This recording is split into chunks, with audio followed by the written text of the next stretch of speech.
નમસ્કાર. ચાલો આજે ગુજરાતી સાહિત્યની એક એવી ગલીમાં જઈએ જ્યાં હસવું રોકવું મુશ્કેલ છે. આપણે વાત કરીશું રમણભાઈ નીલકંઠની અમરકૃતિ ભદ્રંભદ્ર વિશે, અને એમાં પણ એના એક બહુ જ મજેદાર પ્રકરણની ઊંડાણપૂર્વક ચર્ચા કરીશું. તો તૈયાર થઈ જાઓ આ અનોખી સફર માટે. વાર્તાની શરૂઆત જ કેવી ગજબ છે જુઓ. કોઈ આવીને એમ કે શ્રી મોહમયની 2 મૂલ્યપત્રિકા આપો તો કોઈનું પણ માથું ભમી જાય, ખરું ને? બસ આ એક જ વાક્ય આપણને આપણા મુખ્ય પાત્ર ભદ્રંભદ્રની અને આખી વાર્તાના હાસ્યરસની એકદમ પરફેક્ટ ઓળખ કરાવી દે છે. હવે ભદ્રંભદ્રને બરાબર સમજવા હોય તો આપણે થોડું ભૂતકાળમાં જવું પડશે. એ સમયમાં જ્યારે આ વાર્તા લખાઈ હતી. આના લેખક છે રમણભાઈ નીલકંઠ, જે ગુજરાતી સાહિત્યના પંડિત યુગના એક મુખ્ય હસ્તા હતા. એટલે એ સમયનો સમાજ, એ સમયના લોકોની વિચારધારા, આ બધાની ઊંડી અસર આ વાર્તા પર પડેલી છે. આ નવલકથાની જે મુખ્ય તાકાત છે ને, એ છે વ્યંગ, એટલે કે સટાયર. લેખક અહીં હસાવીને સમાજની કેટલીક ખોટી માન્યતાઓ, અંધશ્રદ્ધા અને જે દેખાડાઓ છે એના પર બહુ જ ધારદાર પ્રહાર કરે છે. ચાલો જોઈએ કે એમણે આ કમાલ કેવી રીતે કર્યો છે. તો સવાલ એ છે કે આ ભદ્રંભદ્ર છે કોણ?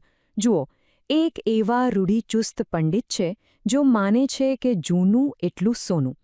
એમનો આગ્રહ છે કે વાતચીત કરવી તો એકદમ શુદ્ધ સંસ્કૃતમય ભાષામાં જ કરવી, બાકી બધું નકામું. પોતાને બહુ મોટા જ્ઞાની સમજે છે અને એમની આસપાસની જે દુનિયા બદલાઈ રહી છે ને, એનાથી તો એ સાવ અજાણ છે. અને આ જ વસ્તુ એમને આપણા માટે એક હાસ્યનું પાત્ર બનાવી દે છે. હવે આપણી વાર્તા શરૂ થાય છે. ભદ્રંભદ્ર અને એમના એક શિષ્ય છે અંબારામ. બંને જણ મુંબઈ જવા માટે ટ્રેન પકડવા નીકળ્યા છે.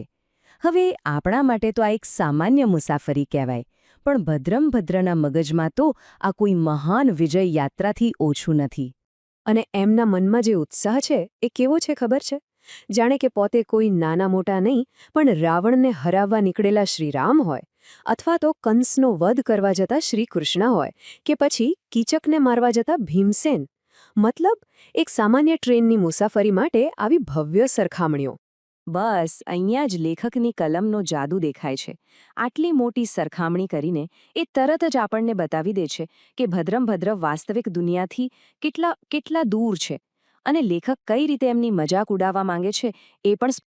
फ्रेंड्स, इस वीडियो को पूरा देखने के लिए आज ही फ्लेक्सी टीचर ऐप सब्सक्राइब करें, जहां आपको मिलेंगे animated videos, digital books, text book solutions, notes, DPP और क्विज.